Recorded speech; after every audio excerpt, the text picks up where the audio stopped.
I can't tell you where she got the drugs. It was heroin, and I don't know how she took them. It was crazy. I had just gotten back from picking up with my friend, and because I was out of drugs, and I come back to the home and I'm too busy in the bathroom shooting up, trying to get my fix, that I couldn't even, hear my dad yelling, "What's going on? Hold on, I'm in the bathroom." And, come to find out that she was in her room, her book's open, and not responding.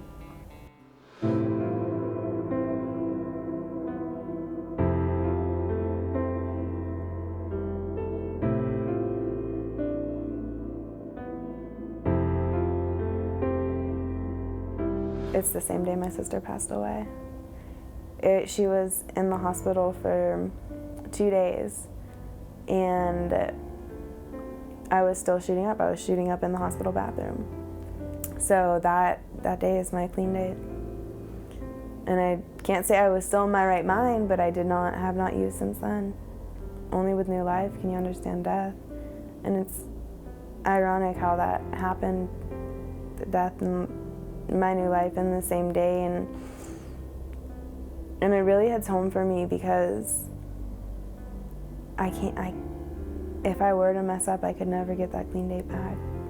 And that day is so significant for me that I'm gonna make sure it's written in my history.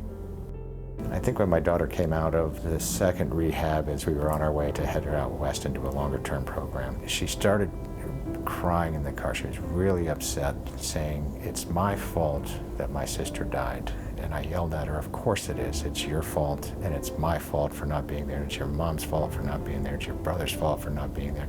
It's your other sister's fault. It's the school's fault. It's everybody's fault. We all contributed.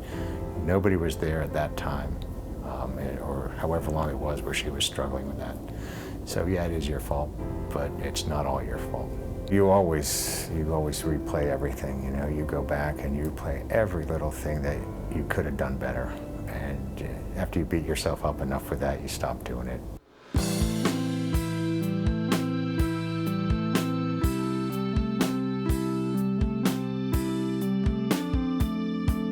We put them through a lot, and they've forgiven me, and they still love me and welcome me home, and it's beautiful. I don't deserve it, and I'm thankful and blessed that they would have me back in the family and did not write me off.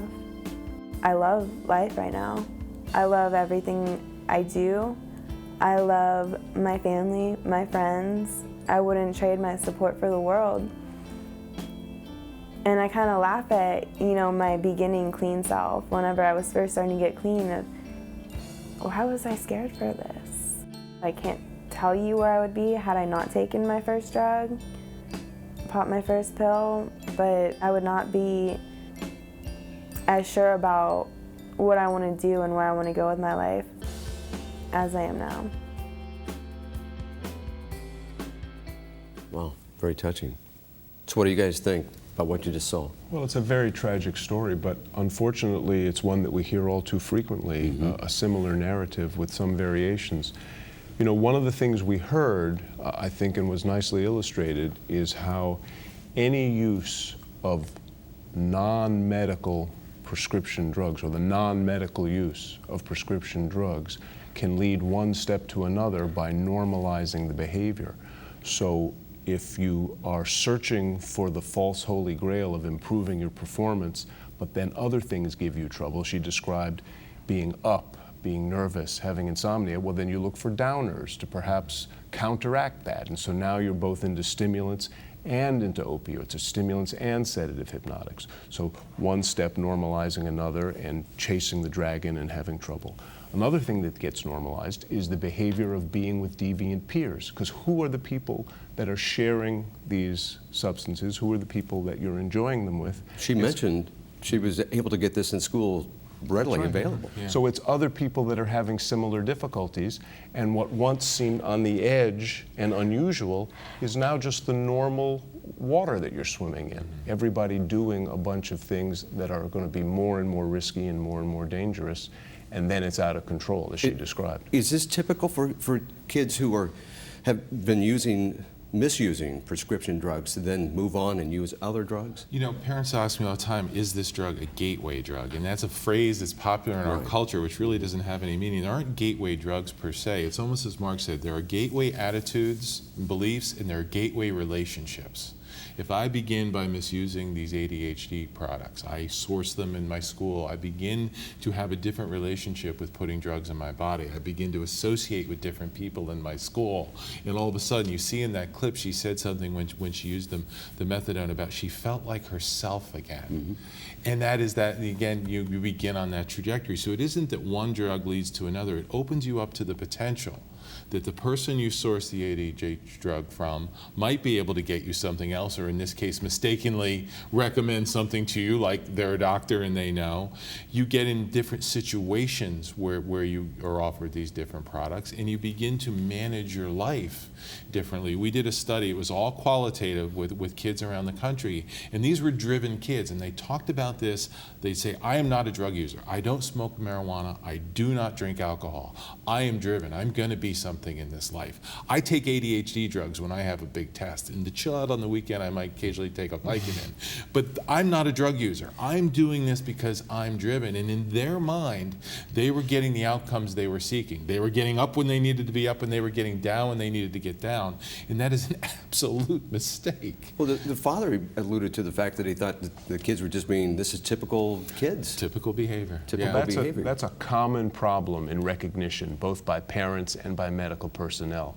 But it's really, really important for parents and the rest of us to take note when kids are having trouble and not just assume, oh, it's nothing but standard teenage trouble. What could he have done differently, Amelia? What could the parent have What could the done? parents, yeah. I really don't want to place any blame on the parent. I understand. I don't think that these things are just horribly tragic, and I think that we could do a better job of getting the information out. Yeah. I always feel responsible. I don't want to put the responsibility on that parent that we need to get this. But sometimes does a parent condone this by Well, wanting to I get think the better parents- grades? Parents just don't realize that things can go from, you know, what they think is a benign behavior to something that's risky to something that's dangerous, and things happen so fast that you really don't have any control over the situation. The drug is very powerful, and I think that these things are not benign in their early stages, and that's where we need to be better about seeing those early signs. And it's very difficult for parents. That father, I think, articulated it beautifully. His kids were his kids. They were getting good grades. They were, you know, maybe what you wrote off to normal teen behavior. What we hear from parents over and over again who have lost a child is they'll say, there was that point where I should have trusted my gut. I knew something wasn't the way it should have been, and I wrote it off. I thought I was overreacting. I thought it was just me, and I wish I could go back to that point in time. But the bottom line is exactly what Amelia said. It is very hard to raise a child. It is very hard when these substances enter their life to automatically, no light goes off, no warning sign goes off that your child has begun to done this. It's those very subtle things which we may or may not pick up on. How big a problem is this? How many kids? Well, what's really interesting about that question is that it's probably around 7 to 9% of the high total school population? and Teens. college students. But the perception is that maybe 3/4 of students are using them. They will say everybody's doing Everyone's it. using It's it. not true. So there's a huge gap between how many people are actually engaging in this behavior and how many people are doing And it. perceived peer use is one of the major drivers for other kids. If they say, look, I think everybody else is using, these two are incredibly smart. Look at the grades they get. They must be doing it too, so I'm going to do it. And it's that perceived peer use, which is one of the major, regardless of what the drug is. Kids will say, everybody in school is smoking weed. Everybody in school is drinking. I'm the only one who's not, with the resignation that I'm going to need to start. A lot of what we sign to peer pressure is not these guys encouraging me to do it, but me putting that pressure on myself, that inner-directed peer pressure to say I want to fit in. And it's also the incremental shift of what's normal. Yeah. If you're hanging out with deviant peers, well then of course it seems like everybody's frame of doing it. reference. Because your frame of Exactly. reference is this group is in trouble. It's not everybody. So are you finding the parents are condoning this? Unfortunately, sometimes yes. Right, and all parents are well-intentioned. All parents want the best for their kids. So I think what is happening, and we've heard from our college students, is that the college students are coming home saying, I'm having difficulty studying, and the parents want to perhaps help them and condone the behavior, but the parents really aren't asking all of the questions and getting the complete story. They aren't saying, how often are you smoking pot and not going to class? Well, could it be that a parent has an okay list of drugs and an un-okay list of drugs, and maybe what the kid is doing is in that okay list? Well, I think the overlap, there's a huge overlap between the non-medical use and the use of other drugs. So there is really no dividing line. We're finding that these are the same kids. So, And they blend one into another. Yeah, so I don't think that there's very few kids who are only using non-medical prescription stimulants. And Stan, to your point, increasingly with the permissive attitude about marijuana and even its so-called medicalization, people will say, well, marijuana, what's the big deal? That's not really a drug. That's not a bad drug. But we know that it's associated with academic impairment.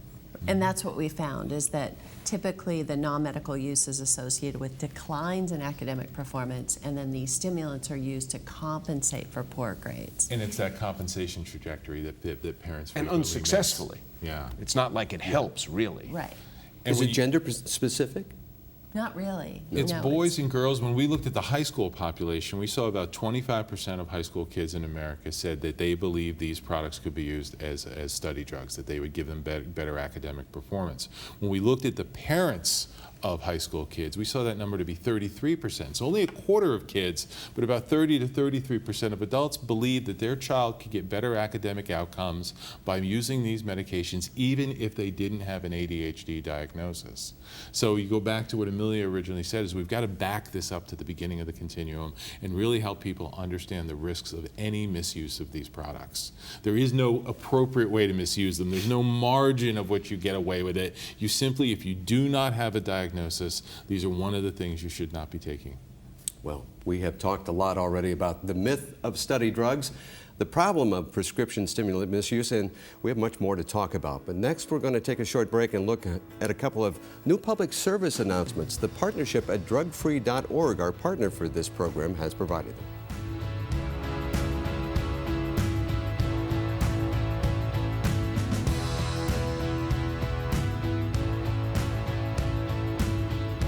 I thought she was armed with all the knowledge that she would need to stay off drugs. I would steal pills from my friend's mom. We talk about all the common drugs, but never about prescription medication. I was addicted to pills and I was living in a car. I stole a bunch of jewelry. I needed money for drugs. Had I more knowledge about prescription drug abuse, I would have done things differently, yes. Help save kids from prescription drug abuse. Secure your medications and talk with your kids. Visit drugfree.org.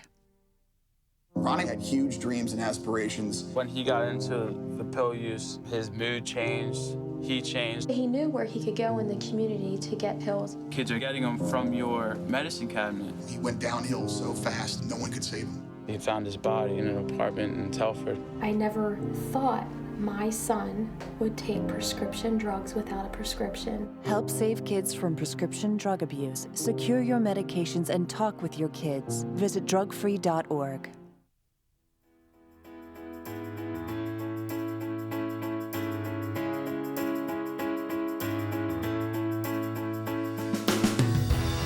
And welcome back to our program, The Myth of Study Drugs, the problem of prescription stimulant misuse. Well, we've talked about the problems surrounding the myths of study drugs. Well, now we're going to turn our attention and start talking about possible solutions. What do we do about it? So how do we educate both the parents and the kids about appropriate and inappropriate use of ADHD drugs? Well, I think, there's a number of levels. There's the mass society, there's a prescriber level, on and on and on, but it's really about helping folks understand overall, just like those two messages that just ran, that prescription medicines, when they're used or misused or abused in any way, shape, and form outside of a doctor's care, come with a host of risks. There's a reason why when you go to your doctor, they do a thorough history, they want to do tests, they want to understand the ins and outs before they prescribe that medicine for you, because they want to make sure there are no adverse effects. What we have when it comes to medicine abuse, and particularly on the ADHD drugs, is our kids prescribing for one another or kids prescribing for themselves. And you don't know, if you're a child with an ADHD prescription, if you give your friend a couple pills, whether or not they have a heart murmur or whether or not elevated blood pressure is a risk for them, on and on and on, and it can have unintended consequences. So the important thing to remember throughout this is we need to get more educational messages out there about prescription drug abuse. What happens in society is people say, I don't have any oxycodone in my house, therefore this is not my problem. But you do have 2 teenagers in your house, and the world will find them. So you need to think about this differently. We know from all of the research that's been done, kids who learn a lot about these issues at home from their parents are up to half as likely to use as kids who don't get that. So add this to the conversation that you're having with your kids when you talk about the cocaines and the heroines and the marijuanas, to make the point about prescription drugs and the risks that these can have. But then as a society, we really need a multifaceted approach. We need public education on a mass level. We need to be reaching out to parents and families. We need prescribers to be doing more with their patients. And it's going to require all of those different facets.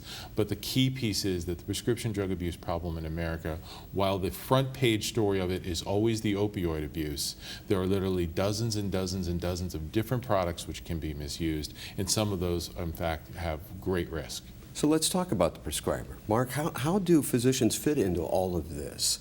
I mean, do they as a group understand the high rates of misuse of these drugs?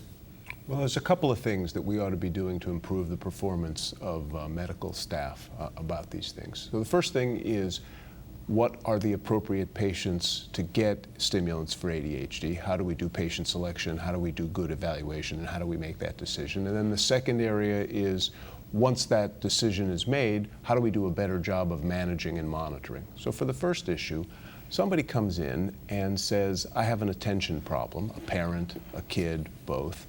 And it's understandable that well-intentioned families want their kids to get every advantage, want their kids to do better if they have a difficulty.